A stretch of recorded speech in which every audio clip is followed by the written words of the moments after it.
Hello, Aries, Sun, Moon Rising, and Venus signs. Kamusta kayo? Sana po ay nasa mabuti kayong kalagayan. Welcome back po sa Star Tarot. Kung bago kayo dito, welcome din kayo. Thank you for your support. I truly appreciate it. God bless you all. Aries, pauna mensahe ninyo for today. We have the Seven of Cups. Ayan. So, merong iba't ibang oportunidad na pwedeng dumating no, sa buhay ninyo at this time. Pwedeng sa iba't ibang area ng buhay ninyo yan patungkol no, na opportunities na yan.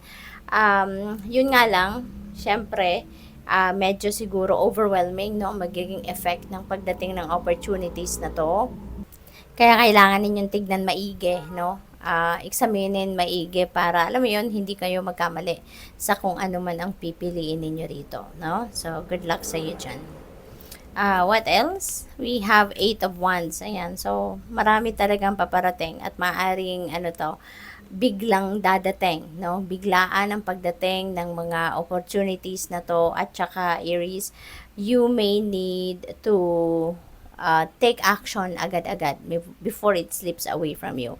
So, pwedeng pwedeng importante ng mga oportunidad na to na matignan ninyo agad-agad because these are wonderful opportunities na will come in a fast pace and requires you to take action right away as well. So, hindi pwedeng mamaya na or bukas na or sa makalawa na.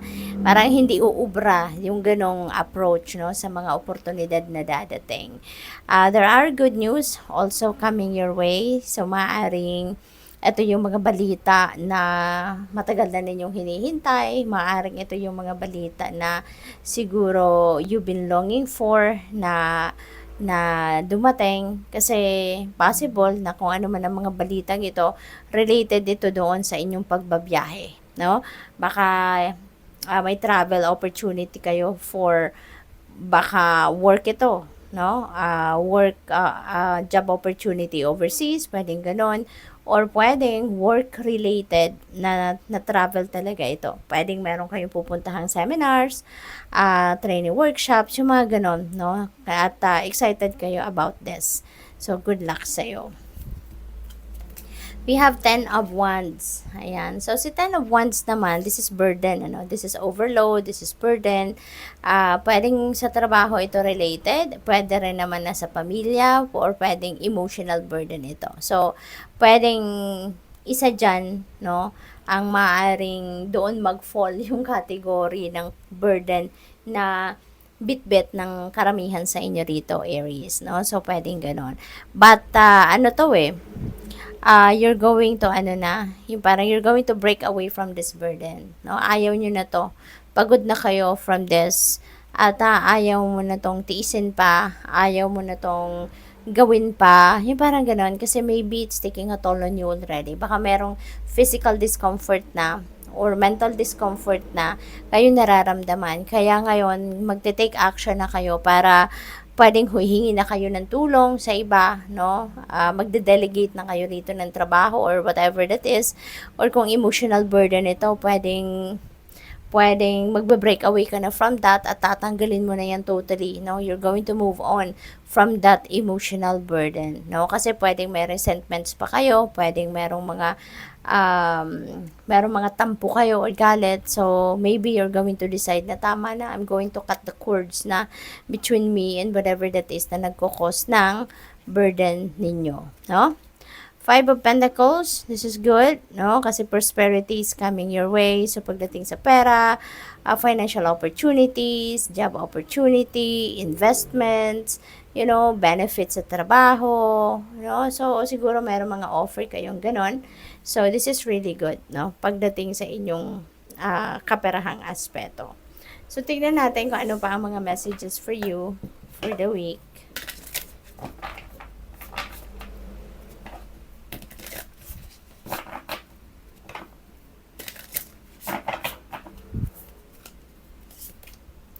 Holy moly, ayan. So, Knight of Pentacles is about prosperity. Tapos, ito, tignan mo, prosperity card din. At umuulan ng gold coins. So, most likely, windfall of money ang paparating sa inyo, no?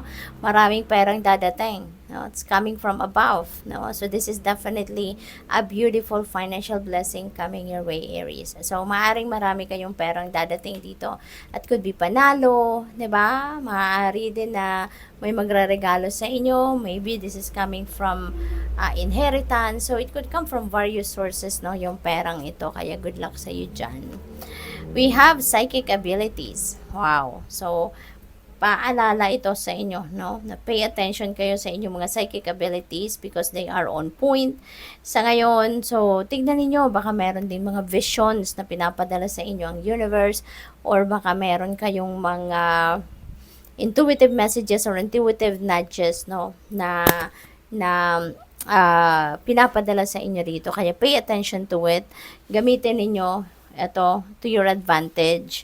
No, pakinggan ninyo, pansinin ninyo kasi for sure merong importanteng rason kung bakit kayo pinapadalhan ng guidance sa ngayon. Okay? So, what else? We have travel. Ayan. So, paulit-ulit, no? Yung mga messages sa inyo. Different decks ang gamit natin. Pero, ito nga. So, may travel energy kayo dyan. Tapos, dito din may travel. So, pwedeng international travel, no? Ang ganap dito for some of you. Yan ang napipick up ko rito. So, mag-iingat kayo. So, this travel could be related to anything, no? Depende sa inyong sitwasyon. So, good luck sa inyong pagta-travel. What else? We have inspiration. Ayan. So, you are going to be very inspired sa ngayon, no? Na mag-push through kayo ng mga plano ninyo, mag-push through kayo ng inyong mga matagal nang gusto ninyong gawin na mga ventures ninyo. So, you are super inspired sa ngayon. Kumbaga, you have that drive, you have that, this is very you, Aries, no? You have a go-getter attitude, 'di ba? Kaya, probably, sa ngayon, talagang hindi na kayo magpapatumpik-tumpik pa, hindi na kayo magpapamamaya-maya na, you are really going to take action, no, sa kung ano man yung mga plano ninyo na gusto ninyong gawin. So, tingnan natin kung ano pa ang ganap dito for Aries. We have honeybee community. Ayan. So, kung ano man ang gagawin ninyo rito, no, na makakaasa kayo na there is going to be, collaboration with other people, with the people around you. So, meron ditong helpful and supportive energy, no, in the community. So, that's good. Kasi kung ano man ang kailangan ninyo, meron kayong masasandalan, meron kayong mahihingan ng tulong. So, pwede rin, no, na merong project ang community. Baka community-based ito, yung ganon. Or, probably, you have an idea, you have a plan na makatulong, 'di ba, sa community ninyo. So, pwedeng yun ang tina-target ninyong gawin sa ngayon. What else? We have ancestors. Ayan. So, maybe, ang iba sa inyo, talagang lagi kayo nagdadasal sa kanila, sa inyong ancestors, 'di ba? Maybe you are always praying, you're going to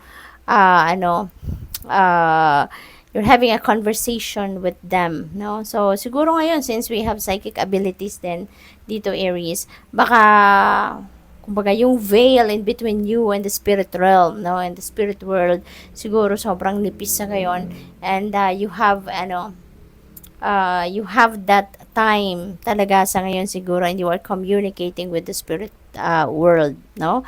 Yung ganon. So, what else? We have intention. Ayan.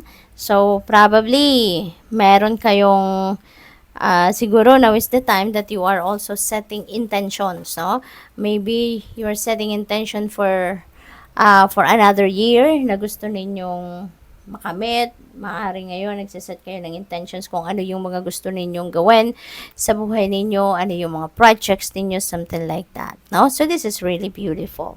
What else? We have detachment. Ayan. So, parang ang iba sa inyo dito gusto munang mapag-isa, no?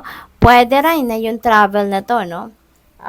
Pwedeng gusto mong mag-getaway, kumbaga, magbakasyon, because you just want to retreat. You just want to detach yourself muna, pansamantala, sa kaguluhan ng mundo. 'Di ba? or sa business of worldly things. So, maaaring yun ang gusto mo munang takasan, pansamantala. So, maybe you just want to, you just want to relax. You just want to replenish the lost energy. Kaya gusto mong magpahinga. Gusto mo munang mapag-isa. Yung ganon, no? So, maaring yung burden na to, ito talaga yung nagpa-overwhelm sa inyo. So, ngayon, that you have that opportunity to be by yourself, you have an opportunity to travel, kaya, ito yon. Maybe you are traveling to an island, 'di ba? Gusto mong magmuni-muni, gusto mong magnilay-nilay all by yourself. So, good luck po. Thank you for watching. Love and light. Namaste.